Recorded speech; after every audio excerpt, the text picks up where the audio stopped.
नमस्कार भाइयों, जय हिंद। मैं शत्रुघ्न गुप्ता आप सभी को इस आज पॉलिटी की जो कि हमारी दूसरी क्लास होने वाली है, जिसमें आज हम समझेंगे भारतीय संविधान की विशेषताएं। भारतीय संविधान की विशेषताएं में आज हम लोग बात करेंगे कि संविधान लिखित होते हैं कि अलिखित होते हैं, लिखित और लिखित में क्या अंतर है। इसके बाद जानेंगे कि संविधान को कैसे कैसे वर्गीकृत किया गया है।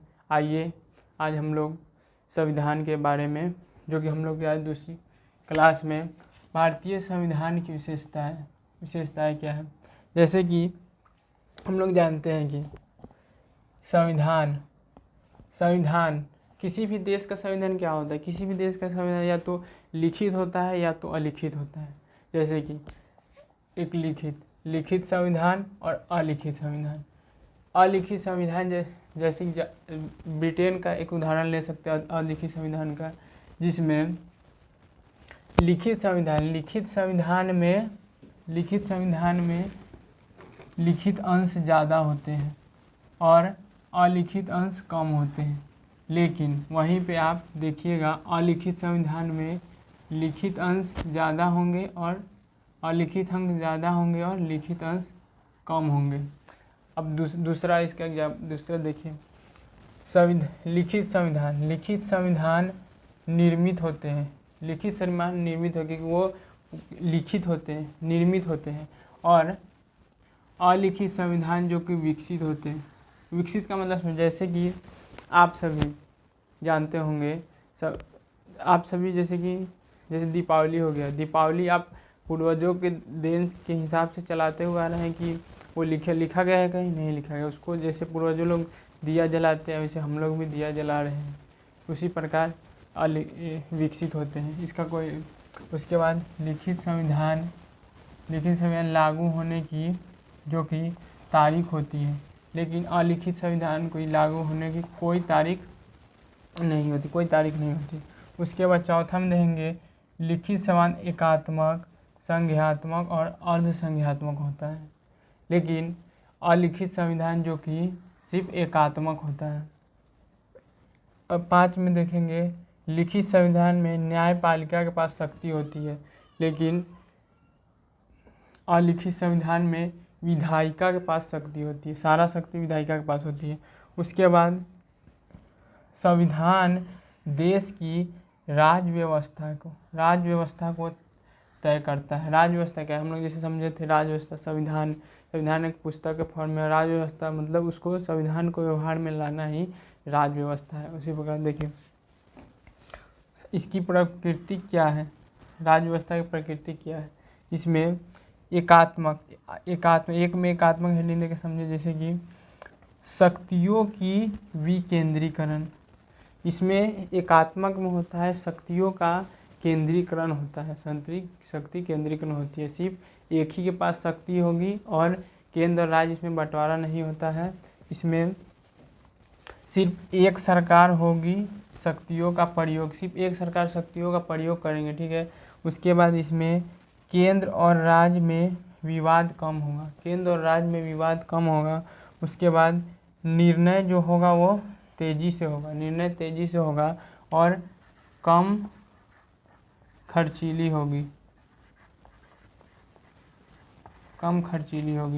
उसके बाद आइए हम लोग देखते हैं दो में, जो कि हम लोग संज्ञात्मक संविधान, जिसका जिक्र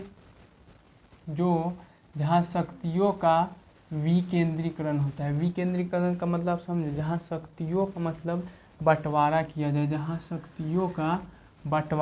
जाए, केंद्र और जैसे द्वैध सरकार, जैसे केंद्र में और राज्य में दोनों तरफ बंटवारा किया जाए।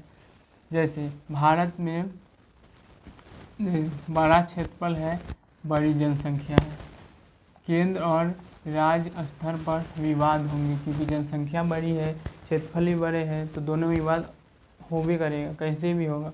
उसके बाद इसमें निर्णय जब विवाद होगा तो निर्णय देरी से होंगे।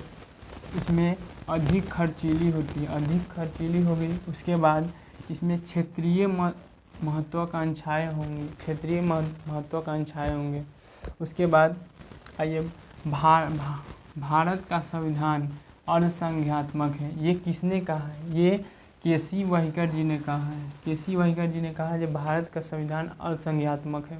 उसके बाद भारत, जैसे कि आइए समझते हैं, भारत जो है केंद्र और राज्य, केंद्र में जैसे कि अल्पसंख्यात्मक कैसे है, केंद्र में जब आपातकालीन के समय केंद्र में अखिल भारतीय सेवाओं को इसका पूरा कार्यभार चला जाता है। उसके बाद राज्य को राज्य सूची में, जिसमें 61 विषय हैं, 61 विषय दिए गए हैं राज्य सूची में।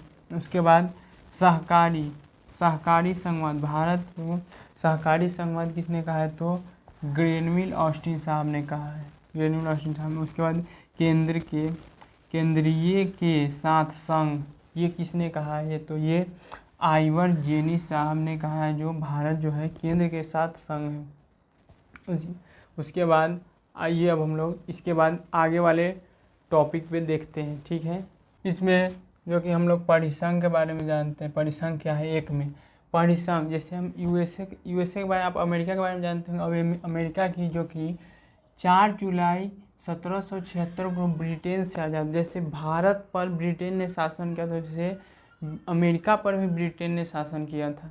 और इसीलिए अमेरिका की क्रांति कर दी गई। अमेरिका की क्रांति 1775 में से 1783 तक, इसकी भी क्रांति लगभग 8 साल तक इसकी भी क्रांति चली थी। उसके बाद 1777 में यूएसए में परिसंघ बनाया गया, जो कि 1781 से 1789 तक ये चला। उसके बाद 1789 में इसको ख़त्म करके 1700 इसको पूरी तरह से ख़त्म कर दिया। जब अमेरिका का संविधान बन गया तो इसको रखने से क्या फ़ायदा है, इसीलिए अमेरिका का संविधान बनकर तैयार हो चुका था। उसके बाद आइए इसको जैसे इसको 13 कॉलोनी कहा जाता है। कैसे? जैसे आप अपने घर में सदस्य हैं, घर के अंदर हैं, तो आप कितना भी झगड़ा कीजिए, जैसे कितना भी अलग अलग रह कर झगड़ा कीजिए, लेकिन अगर आपको बाहर किसी को दिखाना है तो आप एकजुट हैं, बाहर एकजुट हैं। कितना घर के अंदर कुछ भी कीजिए, लेकिन बाहर एकजुट है सब लोग, बाहर सबको एकजुट दिखाना है। उसके बाद इसमें हम लोग आइए अब इसको, मतलब ये सबसे कमज़ोर इसका सदस्य स्वैच्छिक होता है, अपने मर्जी से इसको छोड़ सकते हैं। इसकी परिसंघ यही है जो बहुत कमज़ोर होता है। इसके बाद आइए संघ, दूसरा नंबर जो कि हम लोग संघ को देखेंगे, जिसको हम फेडरेशन बोलते हैं। संघ को फेडरेशन बोलते हैं। इसका एग्जाम्पल हम लोग लेते हैं यूएसएसआर से, जिसको बोलते हैं यूनियन ऑफ सोशलिस्ट रिपब्लिक, जिसको रूसी क्रांति कब हुआ था? रूसी क्रांति 1917 में हुआ था। उसके बाद 1922 से 24 में यूएसएसआर बन के तैयार हुआ, लेकिन लागू कब हुआ? इसको मतलब यूएसएसआर 1991 में टूट गया। और इसमें कितने देश शामिल थे पता है आपको? इसमें 15 देश शामिल थे, 15 देश यूएसएसआर में शामिल थे। इसके बाद इसमें फेडरेशन को अलग होने के लिए एक संधि, फेडरेशन को अलग होने के लिए एक संधि जो कि बना होता है ना, उसको तोड़ना पड़ता है, संधि को तोड़ना पड़ता है, तभी आप फेडरेशन से अलग हो सकते हैं। उसके बाद जैसे कि आप यह उस समय जो कि रूस के राष्ट्रपति कौन थे? जो मिखाइल गोर्बाचेव जो कि उस समय के राष्ट्रपति थे। और इसका एक और उदाहरण लेते हैं, जैसे यूएसए में 50 स्टेट है, 50, जिसको मतलब यहाँ स्टेट को अवशिष्ट शक्तियाँ प्रदान है, अवशिष्ट शक्तियाँ प्रदान है स्टेट को, मतलब। और संप्रभुता भी स्टेट को ही है, सॉवरेनिटी स्टेट को ही प्राप्त है। इसीलिए इसको एक संधि के द्वारा तोड़ के अलग किया जा सकता है। लेकिन भारत ये फेडरेशन नहीं है। और भारत क्या है? तो भारत एक यूनियन है, यूनियन जो कि संघ यूनियन। आपको लगा होगा जैसे कि ये भी संघ है और ये भी संघ है, दोनों संघ ही है, तो ये फेडरेशन यूनियन। भारत को मतलब जो कि उस समय के जो वो संविधान बनाए थे, उन लोग इससे अच्छा नाम नहीं मिला, नहीं तो आने वाले समय में मतलब इससे अच्छा नाम खोया जाएगा और रखा जाएगा। लेकिन अभी तक तो आपको यही देखना पड़ेगा, संघ यूनियन। इंग्लिश में अलग अलग, लेकिन हिंदी में एक ही है। उसके बाद इसको देख लें, 1857 की क्रांति जिसमें 1773 से 1857 तक ईस्ट इंडिया कंपनी का शासन था, लेकिन ईस्ट इंडिया कंपनी को 1858 में ख़त्म कर दिया गया। और ये 1858 में इसकी सीधा नियंत्रण किसका, ब्रिटेन सीधा नियंत्रण इसका कर रहा था, ब्रिटेन। उसके बाद 1858 से 1947 में तक किया गया, जिसमें इसमें देसी रियासतों को एक अलग और ब्रिटेन का सीधा नियंत्रण था, दोनों अलग अलग थे। जिसमें 1935 के एक्ट में संघीय व्यवस्था को अपनाया गया, जिसमें फेडरेशन था। उस समय तक फेडरल अपनाया गया था 1935 के एक्ट तक।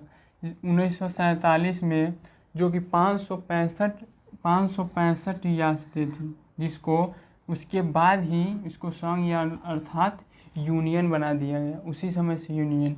तो उस समय, उससे पहले तक मतलब फेडरेशन ही था।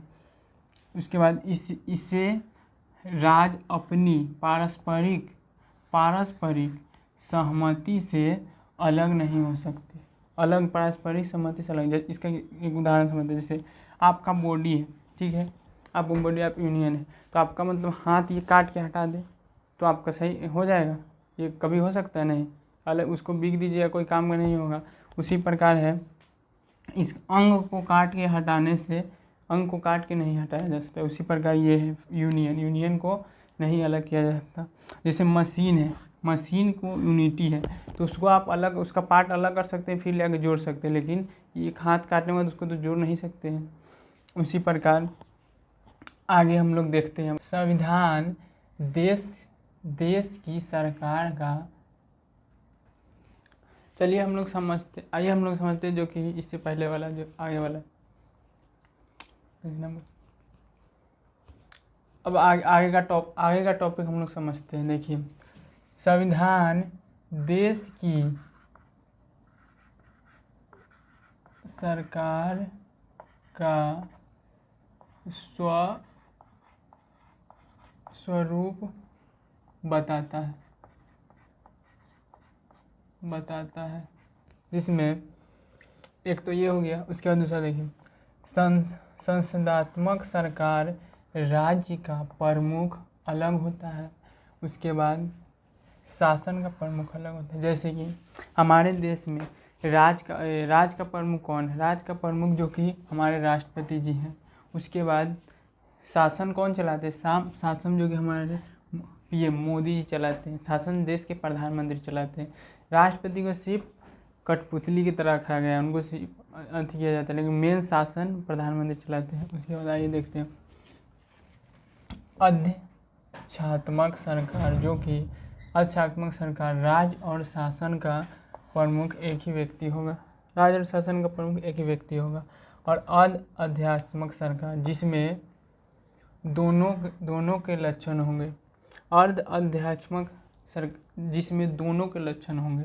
उसके बाद संविधान का वर्गीकरण करते हैं, जिसमें हम लोग देखते हैं उद्गम और उत्पत्ति के आधार पर हमारा संविधान लिखित है या अलिखित है, तो हमारा निर्मित है कि विकसित है। तो हमारा संविधान निर्मित है, विकसित नहीं है, क्योंकि विकसित वो होते हैं जो पूर्वजों के द्वारा चलते आ रहे हैं। जैसे ब्रिटेन का है विकसित, अलिखित संविधान विकसित होते हैं, लिखित संविधान निर्मित होते हैं।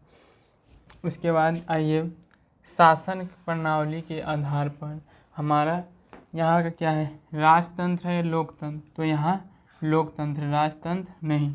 राजतंत्र और लोकतंत्र में आपको समझाते हैं थोड़ा। जैसे कि राजतंत्र जो कि राजाओं के द्वारा शासन, और लोकतंत्र में जो कि जनता के द्वारा चुने गए प्रतिनिधित्व वहाँ का भार संभालते हैं। उसके बाद संशोधन के आधार पे हमारा संविधान कठोर है या लचीला, बताइए, कठोर है या लचीला। तो हम लोग का मतलब दोनों है, जिसको बोलते हैं कठोर और लचीला, जिसे हम लोग में दोनों के गुण पाए जाते हैं। क्योंकि लेकिन अमेरिका का जो कि कठोर है और श्रीलंका का लचीला है, लेकिन हम लोग का क्या है, हम लोग का दोनों है हम लोग का। उसके बाद संघ के आधार पर हम लोग का संघात्मक है कि एकात्मक है। तो हम लोग का जो कि इसमें अर्ध संज्ञात्मक है, अर्ध संज्ञात्मक।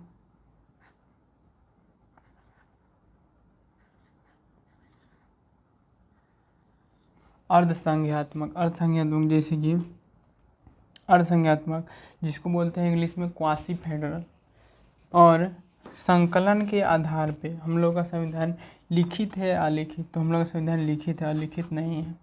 उसके बाद सबसे मतलब लिखित संविधान में आते हैं जो कि यूएसए का संविधान सबसे पुराना संविधान है, जो कि 1789 में ये बना था। तो सबसे पुराना संविधान इसी का है। और जैसे फ्रांस ले लीजिए, पाकिस्तान ले लीजिए, भारत ले लीजिए, इसका संविधान लिखित है। अलिखित संविधान में आइएगा तो अलिखित संविधान ब्रिटेन, जिसका सबसे बड़ा उदाहरण है, जिसमें 15 जून को इसमें मैग्ना कार्टा जारी हुआ था। मैग्ना कार्टा जारी था। देखिए, अलिखित संविधान पूरी तरह से अलिखित ही नहीं होता, उसमें भी लिखित पोर्शन होते हैं लेकिन कम होते हैं, जो कि हम लोग पहले पढ़ा चुके हैं आप लोगों को। उसके बाद इसमें इसकी जो कि मैग्ना कार्टा जारी हुआ था, और इसको किसने जारी किया था, तो स्टीफन लैक्टन ने इसको जारी किया था। इस समय इसका राजा उस समय का था राजा जॉन थे, ठीक है। उसके बाद जैसे कनाडा को ले लीजिए, न्यूजीलैंड, उसके बाद सऊदी अरब, उसके बाद इजराइल, यहाँ इस सभी का देश, मतलब आपको क्वेश्चन में इसमें से एक का देगा और उसके बाद अलग देगा, क्योंकि आपको इसी में कंफ्यूज करेगा किसका देश मतलब लिखित है या अलिखित है। उसके बाद सबसे छोटा अनुच्छेद के आधार पे किसका है, जो कि यूएसए का ही है, जिसमें 7 आर्टिकल है, जो कि सबसे पुराना भी है और इसी का संविधान सबसे पुराना है। उसके बाद शब्दों के आधार पे सबसे छोटा, शब्दों के आधार पे सबसे छोटा मोनाको का, जो कि 3814 शब्द है इसमें। उसके बाद सबसे नया संविधान जो कि क्यूबा का है, जो कि 2019 में, नेपाल का तो 2015 में ही बना था। उसके बाद एशिया का सबसे पुराना संविधान जो कि किसका है, जापान का है, जिसमें ये 1889 में यह बना था। और इसी को मीजी संविधान, आप सब ये क्वेश्चन बहुत आता है, सीजीएल में भी पूछा था, ये मीजी संविधान किस देश का है, और तो ये जापान का ही है। उसके बाद भारतीय संविधान के जनक किसे कहा जाता है, तो बाबा भीमराव अंबेडकर साहब को भारतीय संविधान का जनक कहा जाता है। और ये संविधान को लिखा किसने था, तो इंग्लिश में प्रेम बिहारी रायजादा जी ने इंग्लिश में लिखा था। और इन्होंने पूरे मतलब इस फॉर्म में मतलब लिखे थे, जिसमें पूरे पे मतलब एक भी पैसा नहीं लेते, बोले थे हम पैसा नहीं लेंगे, और सभी पेज पे अपना नाम लिखे थे, और लास्ट पेज पे अपने गुरु का नाम लिखे थे, जो कि ये अपने गुरु को नहीं भूले थे, इतना महान थे ये भी। जो लास्ट पे अपने गुरु, जो कि अंतिम पेज पे गुरु राम प्रसाद सक्सेना इनके गुरु जी का नाम था। उसके बाद हिंदी में जो कि बसंत कृष्ण वैद्य जी ने हिंदी में लिखा है। तो आज की कक्षा को हम यहीं पे विराम देते हैं, और इसकी मतलब इसका पीडीएफ जो कि आप सभी को टेलीग्राम ग्रुप शत्रु जीएस अकेडमी में मिल जाएगा। आप सभी इस चैनल को लाइक और सब्सक्राइब करना ना भूलें, और आप सभी इस चैनल को पूरी आगे तक ले जाएं, और इस चैनल को बहुत ऊंचाइयों तक आप सभी ले सकते, आप सभी के ही हाथों में है, ठीक है। तो जय हिंद, जय भारत। ठीक है दोस्तों, आज की कक्षा को यहीं पे ख़त्म करते हैं, ठीक है।